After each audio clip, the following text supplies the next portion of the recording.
¿Cómo están, netas madres? Otro episodio más en la neta madre, bien interesante, bien padre, lleno de buena vibe. Pero ahí les va un dato duro. Más del 80% de adultos tienen TDA, o sea, déficit de atención. O sea, y no están diagnosticados. Yo soy una de ellas. Entonces, el día de hoy se va a poner buenísimo porque nuestra queridísima invitada especial, Fernanda Gamboa, nos va a contar todo sobre el TDAH, su proceso, ¿no? Porque ella fue diagnosticada ya muy tarde como mamá y pues tiene hijos también que tienen TDA. Entonces, soy Graciela Pérez y esta es la neta madre. ¡Comenzamos! Pues hermana mía, gracias por estar aquí. Qué gusto tenerte. Fer no vive aquí en la Ciudad de México, vive en Miami. Entonces, yo creo que no existen las coincidencias. Así es. Y estoy muy feliz de tenerte aquí. Gracias, Grace. Gracias por este espacio y por ayudarme a hablar de este tema tan complicado y con tanto tabú. Cuéntanos un poco cómo empezaste a conocer qué es el TDA. Mira, te voy a decir, cuando yo empiezo a ser novia de mi ex esposo, hace muchísimos años, él estaba muy etiquetado ya en esa época. Billy tenía, pues, no sé, 19, 18 años y era un chavo muy etiquetado, corrido de todas las escuelas. Era etiquetado como mal portado, rebelde, valemadrista, flojo. Y ese fue mi primer encuentro, pero sin saber que Billy vivía con déficit de atención. Yo nada más, la verdad es que sí veía las etiquetas que la gente le ponía, eran muy evidentes, pero pues nunca lo consideramos. Nos casamos, nos fuimos a vivir fuera. Cuando nace mi segunda hija con él, ya viviendo en México, porque regresamos a vivir a México después de California, y me mandan a llamar del colegio americano y me dicen que mi hija Alexandra, que hoy tiene 23 años, tiene conductas extrañas. Y me piden que le haga una evaluación. Al parecer mi hija se sentaba hasta adelante en el salón de clases, pero nada de la información se registraba. No había hiperactividad, no había movimiento, no había impulsividad. Era un caso muy particular y por lo regular, cómo se comportan las niñas. Se conocen como cadetes del espacio. Entonces, ahí empiezo a empaparme de esta información. Voy a los Estados Unidos a que le evalúen, me compro todos los libros y ahí empieza mi proceso. Y me doy cuenta en ese proceso que Billy, mi ex esposo, tiene un déficit de atención severo, ¿no? Entonces, empieza el camino con Alexandra. Me acuerdo de esa llamada de la cocina en donde le hablo a Billy, ya divorciado de mí, y le digo, oye, pues siéntate porque tengo una noticia dura. En verdad no eres ni mal portado, ni rebelde, ni nada de lo que te dijeron. Eres neurodivergente, brother. Entonces empieza Billy a empaparse información conmigo. Fue con un neurólogo, lo medican y bueno, su vida se mejora al 1000, ¿no? Pasa el tiempo y yo me vuelvo a casar con un neurotípico, con un cerebro sumamente neurotípico. Y nace mi primer hijo con Gabriel. Y digo, chale, como que también tiene características de neurodivergente. Sí. Entonces como que dije, lo que tienen estos dos en común, pues soy yo. Yo en ese entonces ya estaba en una terapia en Miami, donde vivo, y lo platico con la terapeuta, con la psicóloga, y me dice, ¿sabes qué? Pues sí me checa. Entonces me hacen los estudios y pues bingo, señora, usted también vive con trastorno por déficit de atención. Y bueno, ahí obviamente esto se vuelve mi pasión, escribo mi libro, me pongo a dar terapias 1 a 1, sobre todo a Latinoamérica, en donde me di cuenta que no había mucha información, ¿no? Yo tenía el privilegio de vivir en Estados Unidos, tenía todas las posibilidades, hablo el idioma y la verdad es que la mayoría de la buena información está en inglés.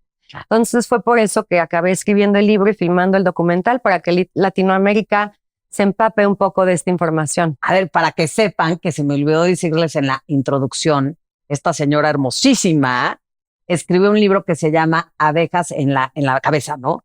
Abejas en mi cabeza. Abejas en mi cabeza. Y tu documental que se llama, me encantó el nombre, Los Alborotados. Sí, es correcto. Los Alborotados está en YouTube. Ahora sí que para que todo el mundo lo pueda ver. Claro. Y hay diferentes personas que platican su historia. En esas personas está mi hija y está Billy, mi ex esposo, salió Omar Chaparro. Y bueno, pues creo que fue un proyecto muy bonito para difundir un poquito más sobre este tema. Estuvo muy lindo, ¿eh? Me gustó mucho, yo ya me lo eché. Y de profesión, mi Fer, ¿qué estudiaste tú? Yo estudié licenciatura en comunicación y psicología. Ok. Y por mucho tiempo no trabajé en eso, trabajé como maestra, y cuando me empapo con todo este tema que te estoy contando con mi hija, decido certificarme como life coach especializada en trastorno, déficit de atención y ansiedad. Entonces ahí es cuando empiezo a dar sesiones de 1 a 1 de coaching para adultos, ya sea que están diagnosticados, que buscan un diagnóstico o que son padres de familia y están tratando de apoyar a sus hijos, tienen broncas en la escuela, tienen una pareja neurodivergente y tienen mala relación o lo quieren comprender mejor. Entonces ahí es donde entro yo. Ok, a ver, si estamos hablando que el 80% de los adultos tienen TDA y siguen sobreviviendo y su vida sigue marchando como si nada, realmente tú que conoces el tema, ¿qué es lo que sí les está afectando a este 80% de personas no diagnosticadas? Más bien, que tienen TDA, pero que no tienen un diagnóstico certero ni que saben que tienen. Pues mira, la verdad es que mucha gente se lo toma a la ligera y deciden ignorarlo. Me topo con mucha gente que me dice, bueno, tengo 45 años, ¿ya qué más da? Ya llegué hasta aquí. Pero si tú ves el behind the scenes, si tú te asomas detrás de la mampara, puedes ver el caos que es su vida. Son personas que tienen mucho más divorcios o cambios de pareja, de relaciones. Son personas que no tienen un trabajo estable de mucho tiempo, ya sea porque los corren o porque se aburren y van buscando el nuevo shot de dopamina en otro trabajo. Son personas que son mucho más propensas a adicciones. Yo lo viví con Billy, con mi ex esposo. Antes de su diagnóstico, Billy ya tenía señales de alcoholismo, ¿no? Son personas que tienen muchos accidentes automovilísticos. Sin embargo, pues también está el lado padre de la moneda, que son personas súper auténticas, súper outgoing, llaman la atención, son imanes para otras personas, ¿no? Tienen muchísimo ingenio, son personas sumamente resilientes. Entonces digo, no es todo malo ni todo bello, hay una combinación. Entonces, pero sí creo que es muy importante que tomes las riendas del diagnóstico para que la vida no se te complique un poco más. Claro, que era algo que escuchaba en tu documental, Los Alborotados, lo repito para que lo vean, que era, oye, qué maravilla tener las herramientas, tener ese diagnóstico para que puedas saber qué hacer, qué sigue, ¿no? Porque Total. una cosa, a ver, inclusive te pasó con tu hija, ¿no? Tú decías, oye, ¿qué le pasa a mi hija? ¿Por qué se sienta hasta adelante y no le entra la información? En el momento que te dieron un diagnóstico, dijiste, bueno, ya entiendo qué tiene. Voy a ir por ese caminito, voy a buscar las mejores herramientas para que ella pueda estar bien. Y hoy por hoy, ¿cómo está ella? De maravilla. Mi hija Alexandra, ahora sí que como dice mi ex esposo Billy, dice siempre, no, bueno, es que nuestros hijos todos viven con, nuestros hijos y los otros hijos, todos viven con este diagnóstico, pero pues viven conmigo, ¿no? Entonces, pues es como tener un life coach en tu casa todo el día. Entonces, la verdad es que mi hija Alexandra le fue de maravilla eventualmente cuando nos tardamos como 1 año en finalmente encontrar el equipo para que la acompañara. Entre ese equipo pues estaba yo, pero yo decidí medicar a Alexandra porque el costo de no medicarla le estaba pesando más, porque también tiene afectaciones en tu vida social. Entonces, no solo es lo académico, mucha gente dice, bueno, no me importa la escuela. No te importa, pero hasta que tu hija es señalada que no da una, entonces sí te importa, porque afecta su autoestima, ¿no? Sí. Entonces, Alexandra, la verdad es que acabó la preparatoria, ella haciendo el speech de graduación, se fue a estudiar la carrera a Texas, ya terminó la carrera, ya tiene chamba, entonces la verdad es que es una historia muy bonita de éxito. Y en tu caso, que tú también tienes TDA, ¿no? Te das Sí. cuenta, o sea, primero te dicen por un hijo te das cuenta que tú tienes, ¿cierto? Sí, la mayoría de las mujeres lo vivimos así, también hombres, pero por lo regular las mamás lo vivimos así. Primero llega el diagnóstico del niño y como vas conociendo más sobre el tema y te vas proyectando, acuérdate que naces con este cerebro, no es el que de repente apareció. Entonces, cuando me dan mi diagnóstico, me fui para atrás en la película de mi vida y dije, claro, ¿cómo nadie se dio cuenta? Entonces, entras también en un duelo del coraje que te da que quizás si alguien te hubiera extendido la mano de niña, tu vida hubiera sido un poco más fácil, no hubieras tenido un poquito más de rumbo. Porque sin diagnóstico, yo digo que vas como el borras, con los ojos cerrados, pegándote contra las paredes. En cambio, el diagnóstico es como prender una linterna en un cuarto oscuro. Te enseñan el camino de por dónde ir. Te diagnostican, tienes TDA y cuáles son los siguientes pasos. ¿Hay niveles? Claro, es como el espectro, como el autismo. Okay. Pues las personas que están en el lado más heavy tocan con autismo y tienen muchos rasgos que son similares y son personas menos funcionales. Y luego hay personas que nada más notas rasguitos y que tienen dificultad en ciertas cositas de su vida, pero lo demás lo llevan muy bien. Entonces sí hay un rango. Cuando te digo, me doy cuenta de que yo tengo trastorno por déficit de atención, digo, mi caso es particular porque pues ya mis hijos estaban diagnosticados, entonces yo me puse la camiseta de líder, feliz de la vida, y pues sí son personas que somos, como tú lo sabes, un poco diferentes, nos salimos de la raya, ¿no? Entonces, bueno, en mi casa, mi esposo, que es el único neurotípico, pues es el raro. El extraño en la casa es él, ¿no nosotros. Claro, buenísimo. Ustedes así de, alegría, creatividad. Claro, y él así de, ¿qué les pasa? Ajá, ¿no? sí, Gabriel me decía, es que es como una casa de locos, ¿no? O sea, y pues sí se vivía así maravilloso. Sí, maravilloso. En mi casa yo les he enseñado que se sientan orgullosos de ser diferentes. Cuando eran más chicos, porque ahorita ya mis hijos están muy grandes, pero cuando eran más chicos que yo los sentaba a hacer tarea, pues era muy divertido porque unos hacían tarea moviéndose, otros se sentaban en una pelota para brincar, otros poníamos un timer y salían a correr al tumbling y luego volvían a entrar a seguir estudiando. Entonces, tienes que ir encontrando la manera en que le funciona mejor tanto a tu hijo como a ti, ¿no? Yo siempre digo, nadie nos enseña a ser mamás, es una chamba difícil. Pero cuando tu hijo es neurodivergente, pues la chamba se complica más. Y cuando encima la mamá es neurodivergente, pues todo es más complicado, ¿no? ¿Cómo le hiciste? Me gustaría un poco hablar. Sí, padrísimo lo de los hijos, ahorita atendemos eso, pero un poco de ti, ¿no? Tú con TDA y también tratando de sacar al quite con tus hijos. ¿Cómo lo hiciste? Sí, te voy a decir una cosa. Siento que trabajé muchísimo en mí, en conocerme.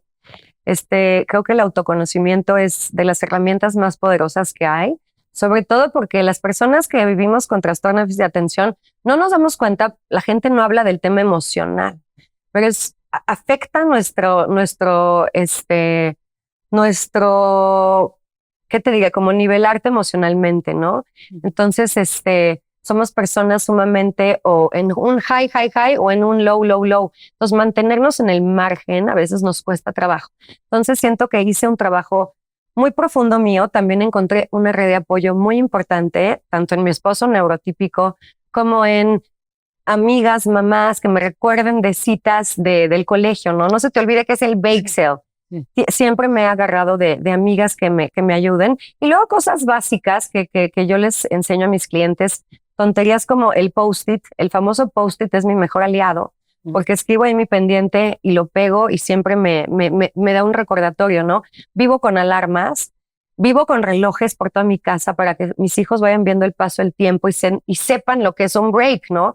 Voy a tomarme un break, 15 minutos, porque las personas con déficit de atención tenemos dificultad en saber el paso del tiempo. Entonces, lo que para mí, para un neurotípico son 15 minutos, quizás para mí son 45, pero yo no me doy cuenta. Entonces, por eso tengo muchos relojes por toda mi casa. ¿Tienden a ser impuntuales? Sí hay esa tendencia en la mayoría de las personas. Por ejemplo, con mi ex esposo era un tema muy severo su impuntualidad. De mis 4 hijos, la verdad es que ninguno es impuntual. Yo nunca fui impuntual, pero te voy a decir por qué. Porque toda la vida compensé. Entonces, ojo, las niñas, que eventualmente nos convertimos en mujeres, toda la vida vamos compensando para que no se note. A los niños les dan mucho más permiso de ser diferentes. La sociedad, el payaso del salón, la maestra incluso es como mucho más empática con el niño neurodivergente, pero la niña tiene que portarse de cierta manera. Imagínate, pues digo, todo esto que crecemos oyendo de calladita te ves más bonita, ¿no? No hagas eso, las niñas no hacen eso. Entonces, para una niña neurodivergente, eso es bien difícil. Entonces, aprendemos a hacer masking desde muy chiquitas para poder entrar en estos juegos de pertenecer, ¿no? Sobre todo en una edad escolar, preparatoria, todo eso es difícil porque quieres ser parte del grupo, entonces aprendes a más desde muy chica. ¿Y por qué no perteneceríamos? Y me incluyo porque yo sí estoy diagnosticada con déficit, pero me ha valido un sorbete y ya, quiero atenderlo porque sí, realmente como que uno dice, ay, pues déficit, pues, ¿qué es eso? O sea, como que sí, se te olvidan las cosas, pero pues puedo manejarme, aunque tenga déficit, ¿no? Lo he hecho hasta ahorita, Claro. pero creo que sigue, ¿no? O sea, yo creo que vale la pena mejorar la calidad de tu vida, quizás medicándote, o no sé si hay alguna otra terapia o algo. Pero mi primera pregunta, ¿por qué diferentes? O sea, ¿por qué seríamos diferentes? Pues por lo que te digo, en primero, porque México vive en una sociedad en donde las niñas son de cierta manera. Entonces, si tú eres una niña que eres demasiado extrovertida, como era mi caso, por ejemplo, yo era una niña que interrumpía, no sabía levantar la mano, me costaba mucho trabajo. El famoso circle time, cuando son chiquitos, que los sientan en círculos una hora a que la maestra les lea un cuento, para mí era como, o sea, como clavos en el cuerpo, era imposible. Entonces, todas esas cositas que me hacían diferentes, me hacían stand out. Como en Estados Unidos dicen, como un sore thumb, como un dedo que está apachurrado, era yo como muy señalada, vivía en la oficina, porque te digo, por interrumpir, porque ya otra vez se me olvidó la tarea, porque no me podía quedar quieta. Yo tenía las características más de un niño que de una niña. Por eso cuando diagnostican a mi hija, no me pude identificar, porque mi hija Alexandra es un típico caso de niña. Sí. Simplemente es dispersa, con mucha ansiedad, entonces hay un ruido interno en su cabeza constante, pero por fuera no notas nada. Sí. En cambio, yo era como un varón, Sí. con mucho movimiento, interrumpiendo constantemente, híjole, siempre pues portándome mal, ¿sabes? Sí, saliéndome de la raya, Sí. Diciendo lo primero que pasaba por mi mente. Entonces, a las mamás de las otras niñas pues no les gustaba, ¿no? La niña que siempre es la regañada, pues no es tan invitada a las casas como la niña bien portada, ¿no? Claro. Te catalogan como mal ejemplo. Es un mal ejemplo esa niña en tu vida. Entonces, creces con una autoestima un poco dañado, ¿no? Sí. Digo, también no importa mucho de dónde vienes de casa, pero sí siento que ese cerebro diferente en un niño es mucho más aceptado que en una niña. ¿Tú crees que los niños con TDA tienen que ir a un colegio especial o sí podrían terminar en un colegio normal? Creo que pueden ir a cualquier colegio siempre y cuando tengan el apoyo, el sistema, el ecosistema para que lo apoyen a salir adelante. Sí tienes que encontrar una escuela, pero no tiene que ser una escuela especial. Digamos, el colegio americano, porque es el único que realmente conozco aquí, te da apoyo, ¿no? Te da apoyo con las maestras, tienen muy buena comunicación con los padres de casa, de familia. Entonces, sí siento que puedes triunfar en donde sea, pero teniendo una red de apoyo. Si no es una escuela en donde permiten estas como actividades que son fuera de lugar, como por ejemplo, si el niño necesita cada hora levantarse a dar una caminadita, pues no todas las escuelas van a permitir eso. Entonces la escuela, esa no es para ti. Pero siento que hay una escuela para todos. ¿Y te limita en tu profesión el tener TDA en algunas profesiones? Pues mira, como dice Billy, mi ex en el documental, pues Checo Pérez no puede tener TDA, ¿no? Porque tiene que estar sumamente enfocado. Y lo que nos pasa a nosotros es que somos como colibrís. Nuestra mente va a 1000 por hora, cambiando de idea en idea, ¿no? Sí. Y obviamente te vas entrenando y con la edad vas aprendiendo a manejar mejor tu cerebro, ¿no? Pero sí creo que hay profesiones que no son como para nosotros y hay otras que sí. Ahora te voy a decir, yo en mi profesión como life coach tengo muchos doctores.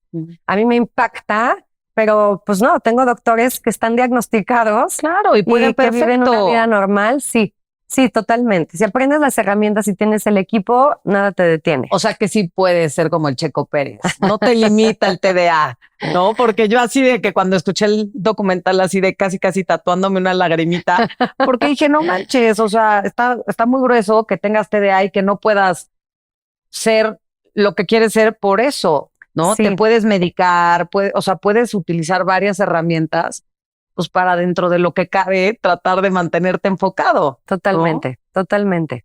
Y híjole, es que Pero entonces, ¿qué procede? ¿Te dan el diagnóstico y luego te tienes que medicar? ¿O hay No. gente que no se medica? No, yo no estoy ni a favor ni en contra del medicamento. Yo creo que cada quien lo que le funcione mejor, ese es el tratamiento ideal.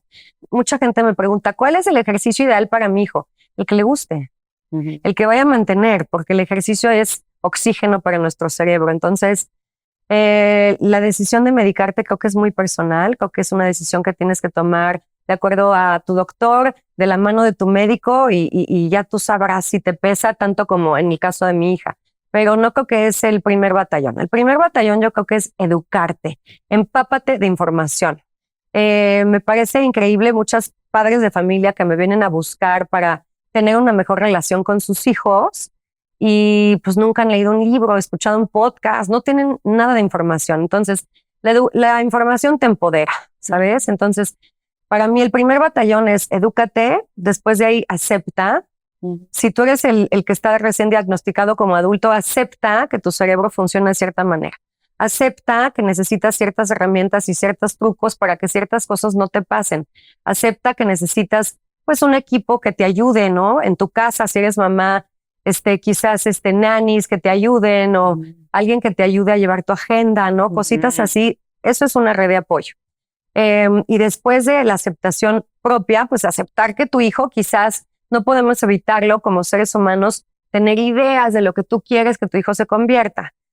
Pero pues no funciona así, no somos los arquitectos de nuestros hijos, simplemente los acompañamos en el proceso. Entonces aceptar que ellos funcionan de cierta manera y que tú no los puedes moldear. Y después de la aceptación entrar en compasión hacia ti mismo, compasión hacia tus hijos.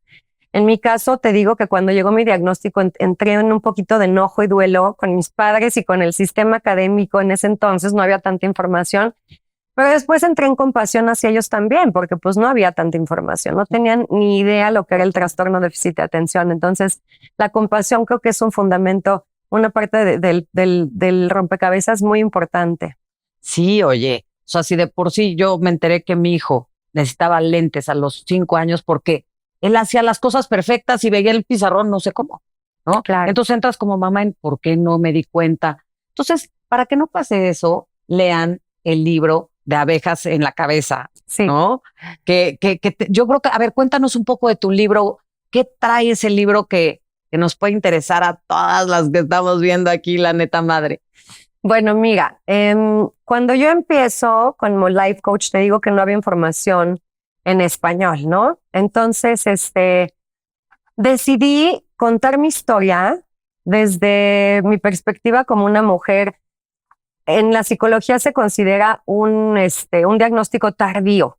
A mí me choca eso porque nunca es tarde, el diagnóstico es el diagnóstico, pero bueno, yo sería considerada un diagnóstico tardío. Entonces, cuento ahí mi historia de cómo fue, pues desde mi infancia, la adolescencia, cómo me caso con un neurodivergente, 2 neurodivergentes viviendo juntos, teniendo hijos.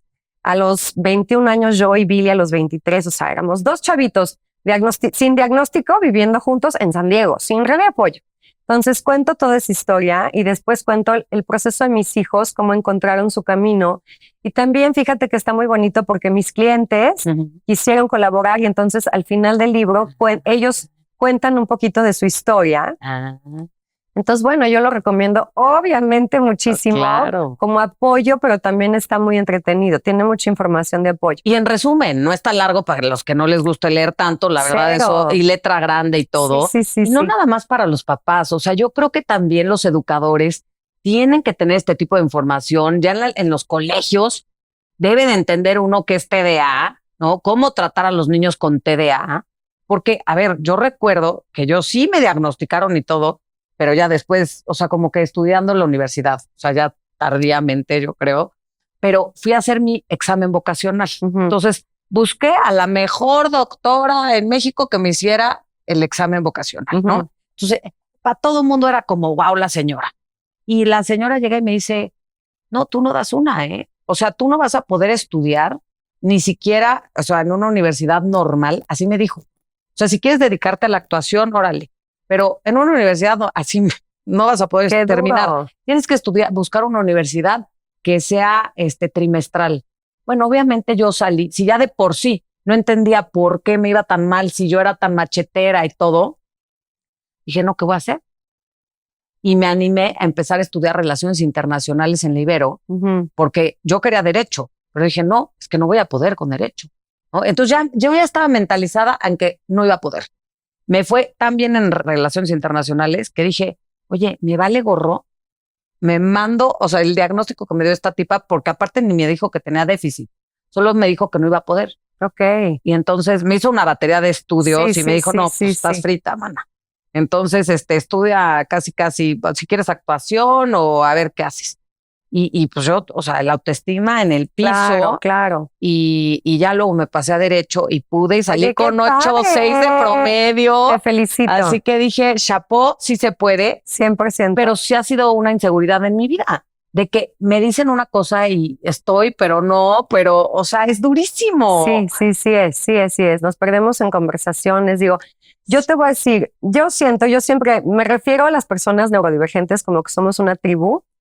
Yo tengo mi tribu de WhatsApp, me junto con ellos los lunes y platicamos, echamos chorcha gratis y luego les doy una herramienta para que no se vayan con las manos vacías. Pero sí siento que todos tenemos algo en común, con diagnóstico o sin diagnóstico. Las personas neurodivergentes somos personas que como que no cabe, en algún momento de nuestra vida sentimos que no cabemos en el mundo, como que no hay espacio para nosotros. Sí. Entonces me topo muchas personas, empresarios, te digo, médicos, que tienen eso en común. Como que cuando hablamos de su infancia, adolescencia, les tocas un nervio, porque pues claro, es duro esa parte, ¿no? Es durísimo, pero ¿hasta qué punto también no se puede ocupar como con una cierta muletilla o como algo así de que, no, pues es que tengo déficit, se me olvida todo, o sea, pero pues, ¿cómo se dice? Se me fue, o sí, sea, como si fuera una excusa. Una excusa, sí, exacto. Muchos papás me preguntan eso y mi respuesta siempre es la misma. El diagnóstico es un por qué, más no es una excusa. No lo podemos usar de excusa, o sea, no. Pero es por qué funciono de esta manera. ¿Por qué tengo que estudiar en una pelota de yoga? ¿Por qué se me graba más la información si estoy caminando, leyendo el libro? ¿Me explico? Entonces hay un por qué. Entonces para eso es el diagnóstico, no para tener una excusa. Las excusas no son válidas porque como bien lo hiciste tú, decidiste estudiar derecho y lo hiciste. Entonces no hay excusa. Quien lo quiere lograr, lo logra. Eso está duro, pero también tú como persona con TDA dices, o sea, ¿qué pasaría si no tuviera TDA? Soy muy buena en lo que hago, pero ¿qué pasaría si no tuviera esto? O sea, te acostumbras a pensar así, de cierta manera y ver cómo fregados hacerle. Y a veces es frustrante porque dices, híjole, o sea, si yo le cuento a mi esposo que él no tiene, va a decir así como, Graciela, ¿por qué se te olvida esto? ¿Por qué el otro? Me estás diciendo una cosa, Graciela, y ahorita ya te pasaste otra. Sí, me pasa. Entonces, él, como no tiene esta información, y seguramente muchas familias en México es lo mismo, pues dice, ¿qué onda contigo? Y, o sea, ¿qué te está pasando, no? Totalmente. Y entonces ya tú lo normalizas y dices, bueno, pues esto, igual soy olvidadiza o no, pero no sé, o sea, hasta qué punto uno debe de actuar, o sea, ya no sé si yo tenga un déficit muy grave o no, o sea, si como te digo, te tengas que medicar o eso es personal, pero sí te conviene medicarte o no. Pues mira, está comprobado de todas las diferencias neurológicas, digamos, de los temas de salud mental. La bendición que digamos del déficit de atención es que tiene muchísimas opciones de medicamento, muchísimas. Entonces, el lado malo es que el tema de medicarte es un rasca y huele. Vamos a ver, o sea, prueba y a ver cómo te va y toma nota. Y en un mes vemos si lo cambiamos de horario, si cambiamos la dosis, ¿no? Y eso lo ves con un médico, pero sí es un proceso largo. Te tardas como un año en encontrar tu dosis adecuada. Sí, y luego las cosas van cambiando. Por ejemplo, mis hijos empezaron con un medicamento y luego creciendo ya no les estaba funcionando, se cambiaron a otro. Pero, por ejemplo, mi hija Alexandra hoy en día, que te cuento que ya se graduó de la universidad, no está medicada. Pero pues lleva tantos años trabajando en ella que ya puede llevar una vida, digamos, súper plena sin el medicamento. Entonces, es como trabajar mucho en ti, autoconocerte, ¿no? Claro, por lo menos entenderte. Ya si no te vas a medicar, que entiendas qué está pasando en ti, ¿no? O sea, que seas compasiva, como dices. A ver, puta, se me olvidó esto, se me olvidó el otro. A ver, ya entiendo de dónde viene, no lo voy a justificar, ya sé de dónde viene. A ver, ¿qué puedo hacer para que no pase esto? Ponerme alarmas, o sea, buscar la manera en la que a ti te funcione para que no se te olviden las cosas, Totalmente, ¿no? totalmente. Y el tema emocional es muy importante, la regulación emocional. A nosotros no se nos da naturalmente, tenemos que aprender herramientas para regular nuestro sistema nervioso, porque cualquier cosa que nos frustre nos bota para arriba. Entonces hay veces que reaccionamos a algo que es insignificante y la reacción no va de acorde a lo que está pasando, ¿no? Entonces ese factor es muy importante y siento que se habla muy poco de ello, del tema emocional. ¿Es hereditario? Pues mira, ahora Gabor Maté, que todo el mundo amamos a Gabor Maté, pero él salió con un libro, no me acuerdo ahorita su nombre, pero diciendo que no es hereditario, que viene de trauma. Por eso lo Gabor Maté. O sea, todo el resto de los expertos, que son muchísimos, es hereditario en un 90%. O sea, y yo que me dedico a esto te puedo decir, sí, sin duda alguna. O sea, sí. Eso está duro. Y leían vi en tu documental que decían que es más fácil que se pase del padre al hijo, ¿no? Sí. Ahora, en el caso mío, con mis hijos, pues yo creo que mis genes son muy fuertes. Mis 4 hijos de 2 matrimonios y todos viven con déficit de atención. Eso está grueso. Sí. ¿Cómo se vive la maternidad con el déficit? Pues mira, tiene 2 lados la moneda, ¿no? Por un lado es divertidísimo porque pues, son niños súper auténticos, súper loud, siempre quieren estar probando algo diferente. Entonces, mi hijo Alan de 17 probó tocar la guitarra, el piano y de repente decidió, no, lo mío es la trompeta. Wow. Entonces, bueno, llegaba el profesor y tocaba la trompeta en su cuarto y los otros hermanos era de, por Dios, ya que se calle. Y yo, bueno, ni modo, es lo que a él le gusta, ¿no? Entonces, ha sido una casa muy divertida, con muchas risas, porque yo les digo que llegando a la casa se quiten su disfraz de masking y sean ellos auténticamente. Pero la maternidad, no te voy a mentir, pues es un poquito más pesada, porque recibes muchas llamadas del colegio de que se portó mal, de que interrumpió, de que se le olvidó de llevar la mochila, la tarea, o de tus hijos, porque se les olvidaron los zapatos del soccer, porque tienen práctica y se les olvidó avisarte, o sea.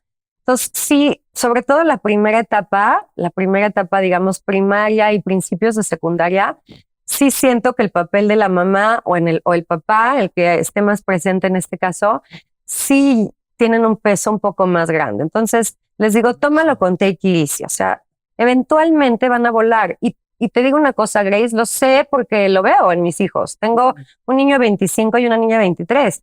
Y así fue mi maternidad con ellos también. Y hoy ya no es así. Entonces les digo, tengan paciencia. Nada más que muchas veces las mamás o papás estamos en el ojo del huracán y sentimos que nunca va a cambiar. Pero todo pasa, todo se acomoda. Es muy importante que no peleen con la realidad. Pelear con la realidad, siempre vas a perder. Entonces, la realidad es que tu hijo es olvidadizo. Sí. Entonces, tienes que encontrar la manera en que tu casa funcione lo mejor para tu hijo. Fluir. Sí. Fluir.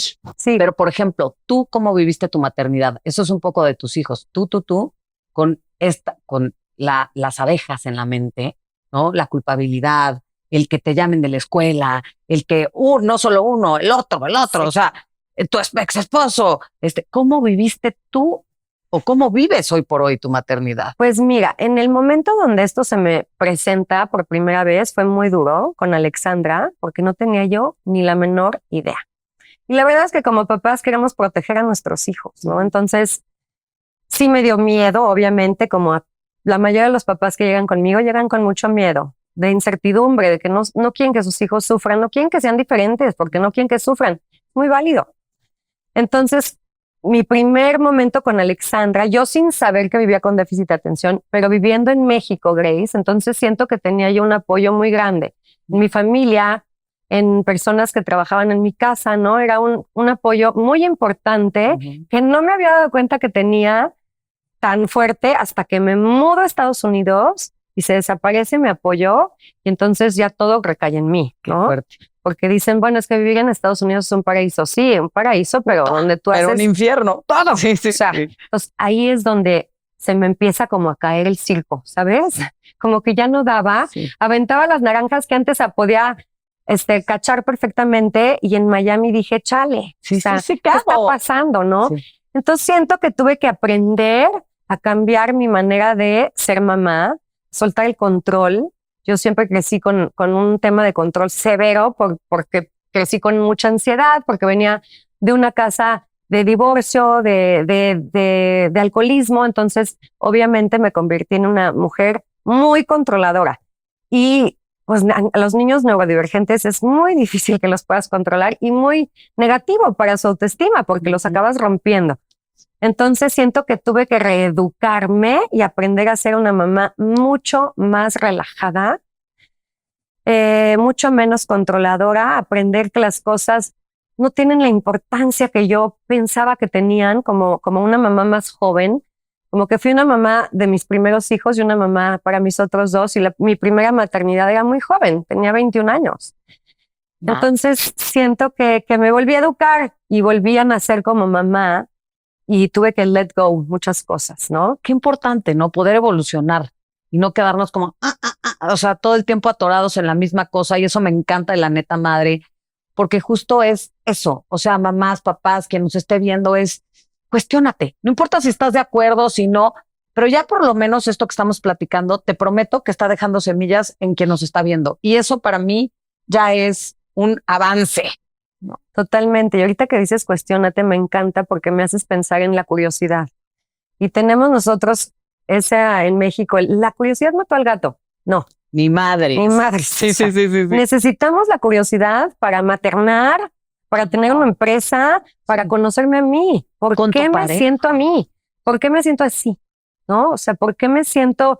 ¿De dónde viene esta ansiedad que a veces siento? ¿De dónde viene? Pues yo siempre les digo, pausen ahí y escarben qué hay detrás de la mampara, tanto de sus hijos como de ustedes, la pareja. Pero la curiosidad es una gran herramienta. Sí. La curiosidad te da juventud aparte, ¿no? Sí, sí, sí. Oye, Fer, ¿y con tu pareja cómo, él que no tiene déficit, cómo llegaste al acuerdo de que todo estuviera en armonía? Pues yo creo que también para él fue reeducarse como padre, porque cuando yo me caso con Gabriel, mis primeros dos hijos estaban muy chiquitos. El grande tenía 7 años y la chiquita tenía 5. Entonces también le tocó ser papá de ellos dos, ¿no? Y lo veo muy similar a mi caso. Siento que al principio quizás fue más rígido. Me acuerdo que llegaba Gabriel de la oficina y siempre estaban los tacos del soccer en la entrada, llena de la tierrita esa que traen los soccer, los tenis, y era un tema. Y con el paso de los años se fue dando cuenta y obviamente conmigo en el oído todo el día diciéndole, let go, o sea, hay cosas que no valen la pena. Sí. Por ejemplo, mi hijo Alan, que hoy obviamente ya no lo hace, pero cuando era chiquito comía parado. Sí. No había forma que se sentara en una mesa para comer. Se sentía incómodo. Y yo pues lo entendía y le decía, claro, papi, párate. Y para la familia de Gabriel y Gabriel me decían, ¿qué? O sea, eso es de mala educación. Entonces tuvieron que ir aprendiendo todos en la familia de Gabriel a relajarse y a entender, en realidad no pasa nada y que eventualmente Alan se aprendió a sentar en la mesa, ¿sabes? Oye, ¿qué es lo que necesita más un niño con TDA? Disciplina, sentirse visto, escuchado.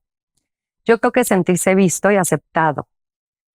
El poder sentirse aceptado en su casa es muy importante, porque te voy a decir, son niños que para las 12 del día han recibido tantas críticas, tantos regaños, tantos no hagas estos, que volvemos al masking, se disfrazan de otra persona para poder pertenecer. Entonces es duro. Entonces yo lo que creo que es muy importante es que en su casa se puedan quitar su disfraz y ser ellos mismos y que ante tus ojos sean lo máximo. Yo les recomiendo a los papás que se vuelvan detectives de las partes positivas de sus hijos y que traten de hacerse güeyes con cosas que no son tan importantes como los tacos de soccer en la entrada. Si come parado el niño de 10 años, it's okay. Mejor enfócate en las cosas buenas para que lo puedas ayudar a tener una autoestima, ¿no? Porque la autoestima pues nos da todo. Totalmente. ¿Y a qué edad es bueno hacerte este examen para ver si tienes TDA o no?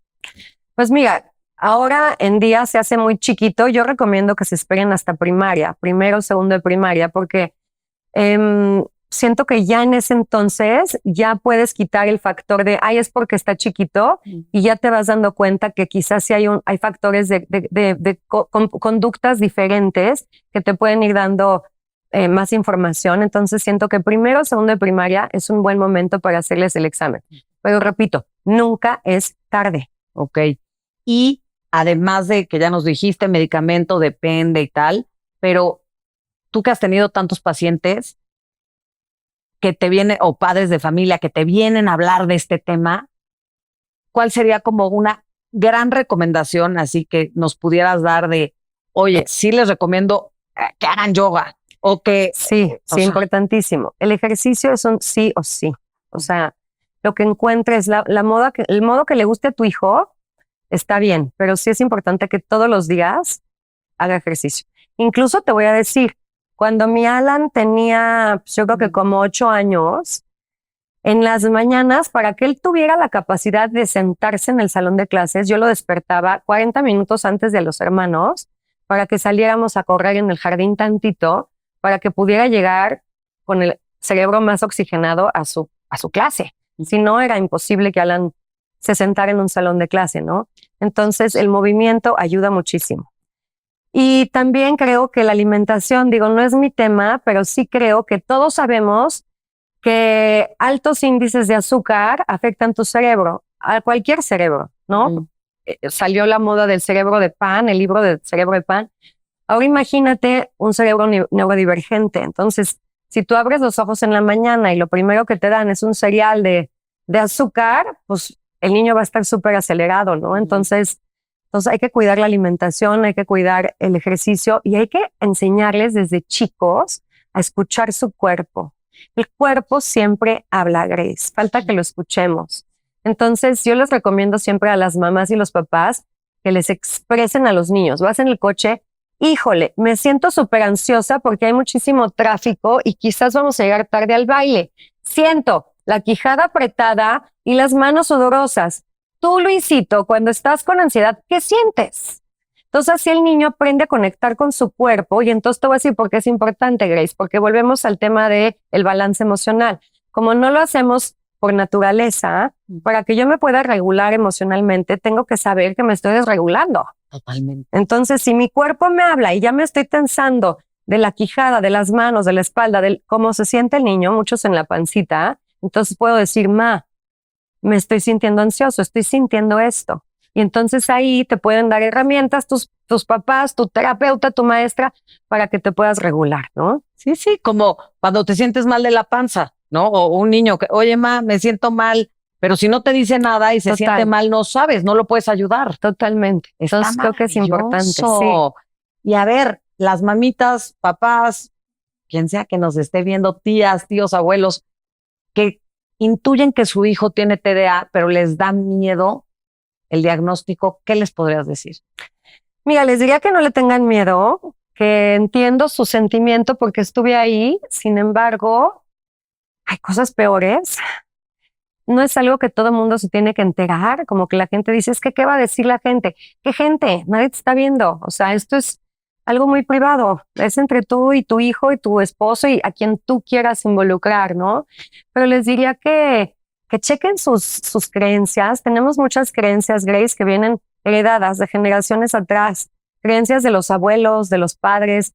Pero tú como padre de familia, como madre de familia, tienes que buscar tus propias creencias y armar tus propias creencias y tus propios valores de acuerdo a ti y a tus hijos, no a lo que te dijo la abuelita Chenchis en la época de la revolución. Yo siento que esa parte es muy importante. De verdad, armar tus valores y tus creencias tuyos y que te funcionen a ti como persona. Porque quizás ese miedo a tener un diagnóstico, ese miedo a medicar a tu hijo, viene de atrás. O quizás viene de la sociedad en la que te estás moviendo, ¿no? Entonces creo que es muy importante que te empoderes tú con tus propios valores y tus creencias y con eso guíes a tus hijos. Me fascina, pero eres la neta madre. Ay, eres la neta madre. Gracias. Me encantó. Pues, ¿cómo estamos aquí en la neta madre? Y ya te la sabes. Sí. Quiero preguntarte, ¿qué significa tu mamá para ti? Bueno, miren, yo les cuento algo muy personal que nunca he contado así abiertamente, pero mi mamá se va de mi casa cuando yo tengo 11 años. A mí me educó mi papá. Ok. Entonces mi mamá se fue y sin embargo, pues estaba como medio presente, como una estrellita fugaz. Era una mujer sumamente mágica, sumamente bella. Creía en los cuentos de hadas, era fantástica, la verdad. Sin embargo, pues la tuve que trabajar toda mi vida porque fue un abandono muy fuerte. Entonces nosotras somos una casa de puras mujeres, puras hermanas. Yo soy la más chica y cierto día se divorcian mis padres y ella dice, bye. Y te voy a decir, Grace, toda la vida nos decía, yo nací para ser mujer, no para ser mamá. Entonces digo, hoy en día, obviamente le tengo muchísimo agradecimiento a mi madre. Ella falleció. Sin embargo, bueno, más bien, no sin embargo, creo que a partir de ese abandono y de esa relación con ella fue que yo me involucré tanto en mí misma y me trabajé tanto, ¿no? Entonces, hasta en eso tengo que agradecerle. ¿Qué opinas de que haya decidido ser más mujer que mamá? Creo que cada quien tiene su calling y creo que es muy válido. Creo que es muy válido tomar tu propio camino y creo que la maternidad no es para todo mundo. Claro. No es para todo el mundo y también, por más que te cuenten, no, ya la maternidad va a ser así, se siente así.